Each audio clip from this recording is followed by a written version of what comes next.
Couples में वाकई मसाइल होते हैं ना, जैसे अब्यूज़ है या चीटिंग वगैरह के मसाइल हैं, वो अक्सर ऐसे केसेस में होते हैं जब हस्बैंड को ये पता होता है कि मेरी वाइफ इसके बारे में कुछ नहीं कर सकती, या वो किसी ना किसी तरह इस पोजीशन में है, उनकी फैमिली ने उनको इस पोजीशन में रखा हुआ है कि वो इस बारे में कुछ नहीं करेंगे। जैसे वाइफ को पता होता है हस्बैंड का अफेयर चल रहा है, बिल्कुल, और वो सवाल नहीं करती बिल्कुल, इस डर से कि हाँ, मुझे छोड़ देगा। एग्जैक्टली सेपरेशन वहाँ हो रही है जहाँ आपके पास इंडिपेंडेंस थोड़ी सी ज़्यादा है, जहाँ आप अपना डिसीजन खुद ले सकते हो, और वहाँ डिसीजन सडन हो रहे हैं बिल्कुल छोटी छोटी चीज़ों पे, कि आपने एक दूसरे की बात नहीं मानी, किसी ने आपसे कोई सवाल पूछ लिया कहाँ गए थे, क्यों गए थे, छोटी मोटी चीज़ें हैं कि किसी ने आपकी इस चीज़ पे कमेंट कर दिया आपके पार्टनर ने, और इस बेस पे आप सेपरेशन ले रहे हो। ख़ास तौर पे विमेन इंडिपेंडेंस को हमने बहुत ओवर ग्लोरीफाई कर दिया है कि अगर आप इंडिपेंडेंट हो तो आपको किसी और की ज़रूरत ही नहीं है, ख़ासतौर पे मर्द की ज़रूरत नहीं है। आप अब हमें मर्द की या हस्बैंड की ज़रूरत फाइनेंसिस के लिए तो नहीं होती ना, सिर्फ खुद को प्रूफ नहीं करो कि मैं सही हूँ या मैं गलत हूँ।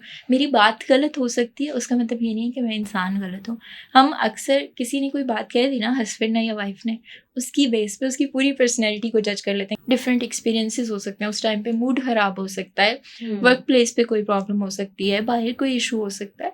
सो आप बातों को बात ही समझो, इंसान मत समझो। अच्छा, कम्युनिकेशन की आपने भी बात की, तो बेसिक बैरियर्स क्या होते हैं कम्युनिकेशन गैप के? बेसिक बैरियर्स ये हैं कि हम सुनते हैं जवाब देने के लिए। अच्छा, इसने ये कहा तो उसकी वजह से मैंने आगे से ही जवाब देना है। दूसरा, जब भी हम थोड़े से ईगोइस्टिक हैं कि हमें कोई बात करता है तो हम ये नहीं समझते कि अगले की फीलिंग्स क्या हैं, इमोशंस क्या हैं, वो किस बेस पे बात कर रहा है, शायद समझाना चाह रहा है। हम उसको अपनी ज़ात से रिलेट करते हैं, खुद पे टॉन्ट समझते हैं और डिफेंड करना स्टार्ट कर देते हैं कि अच्छा मैंने ऐसे तो नहीं किया था, ऐसे क्यों कह रहे हो या कह रही हो, या इस तरह से क्यों हुआ। सो बेसिक चीज़ ये है कि जब आपको बताया जा रहा है ना, हस्बैंड एंड वाइफ हैं, वो बता रहे हैं कि मुझे ऐसा फील हुआ था या ये चीज़ आपने गलत की, तो एटलीस्ट ये अंडरस्टैंड करो, हो सकता है वो चीज़ आपके लिए गलत नहीं है, लेकिन वो दूसरा ह्यूमन बीइंग है, वो आपका लाइफ पार्टनर है, आप दोनों गाड़ी के पहिए कहा जाता है ना, तो आप दोनों ने ज़िंदगी साथ साथ गुजारनी है। अकाई हो आप दो, अलग अलग इंसान तो हो, वो डेफिनेटली आपकी पर्सनैलिटीज़ भी अलग हो सकती हैं, लेकिन आपका दोनों का मसला आपका पर्सनल मसला है, उसको आप दोनों ने सॉल्व करना है। वो इस तरह से नहीं है कि उसके मसले उसके मसले हैं, आपके मसले आपके मसले हैं, और आप बस ईगो में रह रहे हो कि ठीक है वो अपने सॉल्व करे, मैं अपने।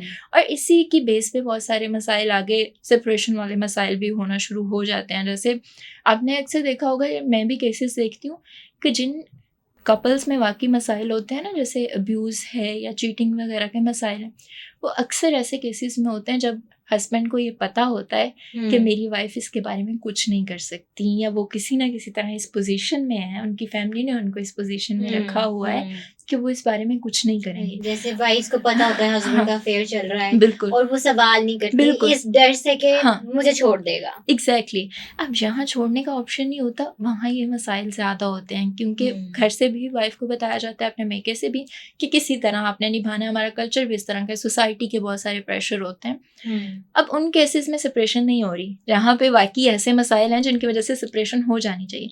सेपरेशन वहाँ हो रही है जहाँ आपके पास इंडिपेंडेंस थोड़ी सी ज़्यादा है, जहाँ आप अपना डिसीजन खुद ले सकते हो, और वहाँ डिसीजन सडन हो रहे हैं बिल्कुल छोटी छोटी चीज़ों पे, कि आपने एक दूसरे की बात नहीं मानी, किसी ने आपसे कोई सवाल पूछ लिया कहाँ गए थे, क्यों गए थे, छोटी मोटी चीज़ें हैं कि किसी ने आपकी इस चीज़ पे कमेंट कर दिया आपके पार्टनर ने, और इस बेस पे आप सेपरेशन ले रहे हो। फॉर एग्जांपल, आप अगर इंडिपेंडेंट हो, आपका कोई अपना डिसीजन है, उसको आपका पार्टनर एक्सेप्ट नहीं कर रहा, तो यहाँ पे कम्युनिकेशन बहुत ज़रूरी है कि आप अपनी चीज़ समझाओ।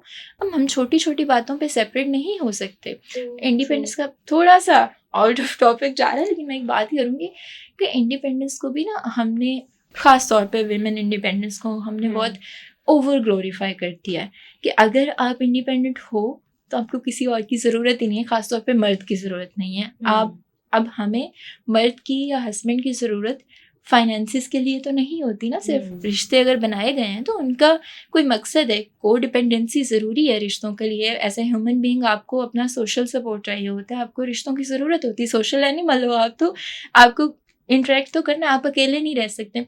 लेकिन वो जो एक चीज़ हमने फेमिनिज्म के नाम पे या किसी तरीके से ये बता दिया ना कि अगर आप इंडिपेंडेंट हो तो आप सब कुछ अकेले कर सकते हो, उस बेस पे बहुत सारी लड़कियों से ख़ास तौर पे ये गलती हो जाती है कि ज़रा सा उनके ख़िलाफ़ कुछ होता है तो वो फ़ौरन से सेपरेशन की तरफ चली जाती हैं कि मैं खुद से कर सकती हूँ सब कुछ, तो मुझे इसकी ज़रूरत नहीं है। हम्म, तो हमें थोड़ा सा तहम्मुल से, थोड़ा सा पेशेंस से और थोड़ी सी एम्पैथी दिखानी चाहिए अगले के लिए भी, उसकी बात को भी समझना चाहिए। और ये दोनों जेंडर्स पे आता है, लड़कों को भी समझनी चाहिए, लड़कियों को भी समझनी चाहिए।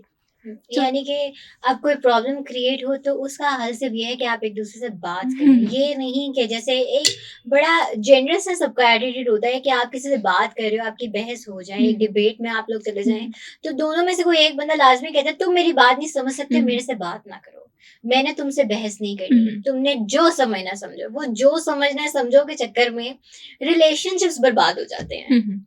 इसी में हम कहते हैं ना कि आप आपस में नहीं लड़ो, आर्ग्यूमेंट्स को आपस में लड़ने दो। अपने पॉइंट ऑफ व्यू की बेस पे आप डिफरेंट आर्ग्यूमेंट्स दो, उसको प्रूव करो। खुद को प्रूव नहीं करो कि मैं सही हूँ या मैं गलत हूँ। मेरी बात गलत हो सकती है, उसका मतलब ये नहीं है कि मैं इंसान गलत हूँ। हम अक्सर किसी ने कोई बात कह दी ना, हस्बैंड ने या वाइफ ने, उसकी बेस पे उसकी पूरी पर्सनैलिटी को जज कर लेते हैं कि अच्छा, इवन जब रिश्ता हो रहा होता है, खासतौर पे निकाह हो गया या एंगेजमेंट हो गई, ड्यूरिंग दैट प्रोसेस, शादी से पहले छोटी मोटी बातों पे हम जज कर रहे होते हैं कि अच्छा इसने ये बात कह दी तो इसकी पर्सनैलिटी इस तरह की होगी। जैसे अब साइकोलॉजी के साथ हम सबका एक्सपोजर है, तो थोड़ी बहुत ह्यूमन साइकोलॉजी हम अंडरस्टैंड करते हैं, लेकिन उसका गलत इस्तेमाल कर रहे होते हैं कि ये वाली अगर ट्रेट है इस बंदे में तो इसकी पर्सनैलिटी इस तरह की होगी। जैसे बचपन का अगर किसी का ट्रॉमा है तो ये आगे जाके इसके लिए प्रॉब्लमेटिक हो सकता है। अब हर इंसान का एक्सपीरियंस, साइकोलॉजिकल एक्सपीरियंस डिफरेंट होता है। हम एक ही चीज़ सब पे जनरलाइज नहीं कर सकते। और इसी तरह से आप किसी की बात जब सुन रहे हो तो उसकी बात की बेस पे अगले को बुरा ना समझो या उसकी पूरी पर्सनैलिटी को गलत मत कहो। डिफरेंट एक्सपीरियंसेस हो सकते हैं, उस टाइम पे मूड खराब हो सकता है, वर्क प्लेस पे कोई प्रॉब्लम हो सकती है, बाहर कोई इशू हो सकता है। सो आप बातों को बात ही समझो, इंसान मत समझो। So, ये चीज़ बहुत ज़रूरी है।